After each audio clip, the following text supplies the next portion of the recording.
It's wonderful to have everyone here. And I'm going to start this week with a dad joke. You may not realize that I do that every now and again. And this one is, what did the cupcake tell its frosting? Am I the frosting? Yeah, you Oh, good. are. And it That's my says, favorite. I'd be muffin without you. I'll have to just give that. You'll have to do that Yeah, again. yeah, That one's good. yeah. It's a wonderful little reading this week. And, I really like it. And Swami tells kind of two stories, one about himself and one about someone else.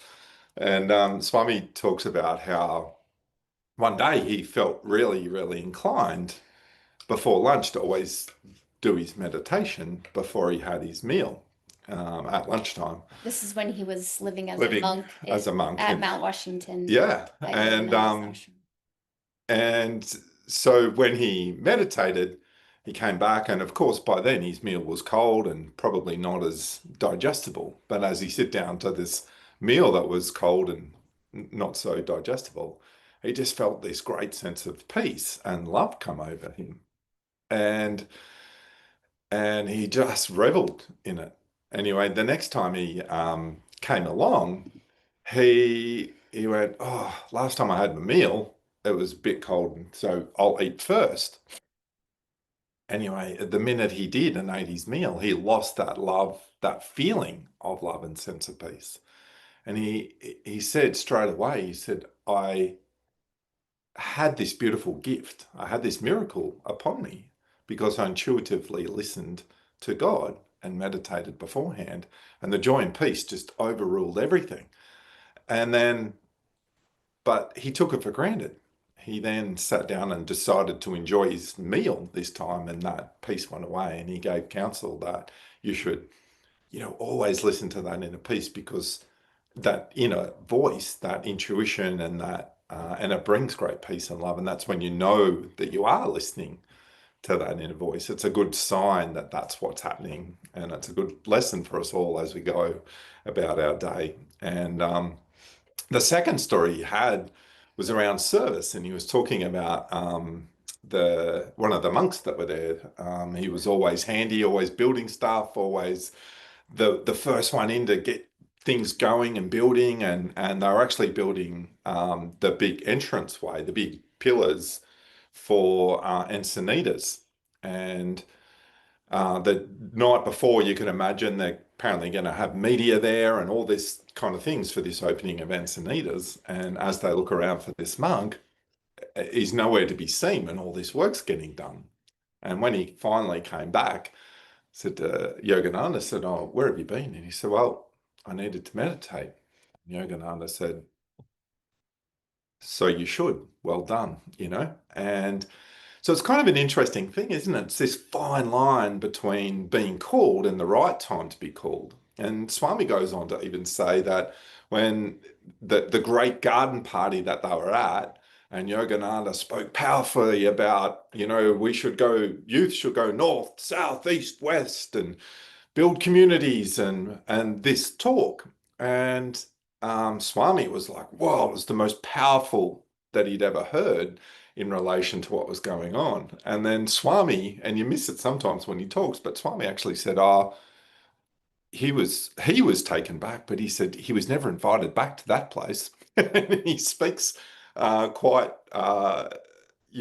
funny. God doesn't really have a sense of time and place and rightfulness, but we have to be quiet enough to listen to that voice and know when we have to step up. And the fruits of doing that are what Swami talked about. So it's that quiet, that joy, that peace in all things, So as we go about our day, things aren't necessarily going to be easy, um, but they can be, if we're on the right path, maybe really tough, but we'll always have that, if we attune, that little sense of peace and quiet. And the beautiful part about being on our path is we have all the tools to help us attune to know and be able to listen and be able to feel and be able to do those things from energization.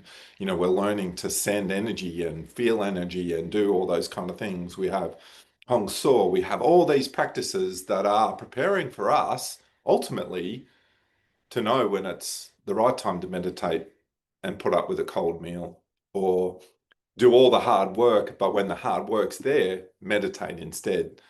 And that's what the tools of this practice are for. We see it in daily life, don't we? You know, we get caught up in this worldly.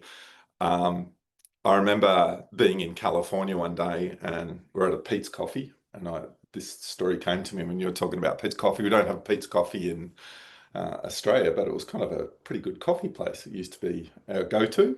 I'm And giggling because we met up with some other devotees from, uh, yeah, we met up some other devotees from um, Santa Cruz. Santa Cruz, California. And we're sitting there, and next thing you know, this car's reversing out of a car park, and behind it is this amazing looking Porsche. You could tell it was like really expensive. It was the bee's knees of Porsches. And we're watching this guy bipping his horn, getting more aggressive with his horn bipping, yelling and screaming, and this car's just reversing out The Porsche. the car and bumps into the Porsche and damages it. And this guy yells out, gets aggressive, and starts yelling. And I'm thinking, what's going on there? Like, surely a guy that has a car worth that amount of money has enough sense to just put the car in reverse and avoid getting hit by another car. But he was so caught up in the aggressiveness of this person. And again, if you looked at the person reversing the car, they weren't listening. They were obviously distracted and doing whatever they were. So we all have choices in life, don't we? But if we get caught up in that, that's when we do have the bumps and bangs. And that was just a fun example of how we get caught up in the world and what we do as far as our responses to whatever they are. And this path is about becoming the ocean and not getting caught up in the waves. Um, and it's really interesting, if you look at a big picture of what Yogananda did, and he came to the United States. This is one man came to the United States, but look at the evolution that's come from this one person. It's pretty impressive, isn't it? Like, Swami talked about, in the early 1900s, I can't imagine too many Americans knowing, um, even what yoga was, what Dharma was, what karma was, what all these words that we take for granted now. And that's the thing is we take for granted these amazing things that Yogananda brought to the West. And that evolution has continued to grow, and now we're reaping the benefits of it. And that's called evolution. We're moving into a higher age, we're doing all those kind of things. So when we're saying, what do we need to do? It's about putting our part into it. And, this story is not just about meditation. It is about meditation, but it's meditation in practice in our daily lives and moving that energy into daily lives and making God the forefront of everything. And I say it's about getting exciting for God, and it's doing our part. And it's kind of interesting because lots of us probably at some stage of our lives just want to go, I want to be in a cave. How much better for my own evolution, selfishly, my own evolution, would it be just to meditate all day? I was listening to Autobiography of Yogi on Kriya Yoga, and it talks about just 8 hours a day in a short period of time, you'll be realized, and, I'm like, then I'm going, oh man, maybe I could just meditate for 8 hours a day and be realized and then, leave all this behind. And it's kind of an interesting thing, but I don't think it's our duty. I don't think it's our calling. It's about being attuned and being open always to that voice. Like Yogananda didn't go to a cave. He tried. That was his story, wasn't it? He tried many times to go to the Himalayas. Each time kept getting sent back, but he had work to do. So did Swami, and Swami talked about that word. And that work is hard. And again, listening to Swami said, God will not make it easy. It will be hard. But the difference between being hard and impossible is the difference. And he talked about his message because he believed that that message in the garden party was really for him, and he felt that that was, he got so drawn and he did the work, and he said that was hard work. He had to put in the hard work, and he said it was many, many, many, many, many years before he actually got a little bit of help to allow things to go. But he said at not one point during that hard work did he ever lose sight of his guru, lose sight of what was meant to be hard. And we can only imagine, both in health, disasters, legal battles, the whole bit was hard. But he just said they were never impossible. God will never give you anything that's impossible. And you keep going and going and going. And so if we take on those things, we know things are going to be hard. And it's about knowing that calmness, that affirmation that we had today. It's about taking on that we know God is there. God is coming through us if we allow God to come through us. And then having faith that everything that's happening around us is going to allow us to ride those storms that we are faced in front of us. Just a few thoughts to add about another way of looking at this week and our topic of how devotees rise, and the affirmation for self-healing being on calmness. And we know that calmness is centered in the fifth chakra, which is our voice and our ability to speak truth and live our truth. And so for a devotee, if you think about the longer rhythms and how we're all on these journeys to be free, if we can learn to be calmly active and actively calm as we go about our meditation, our seva, our daily duties, and then we also live the truth, which is something that we have to be constantly attuning to and reminding ourselves, which is that the only purpose for our incarnation is to find God. Our only purpose to be here is to learn lessons that God has given us to be free, in joy, to rise above our suffering, and to be truthful to our purpose and our awakening of this potential, which is to live in joy. One of the beautiful things about Ananda is it means divine joy. And Swamiji, Kriya Ananda, his name means bliss, divine joy through Kriya, which is acting.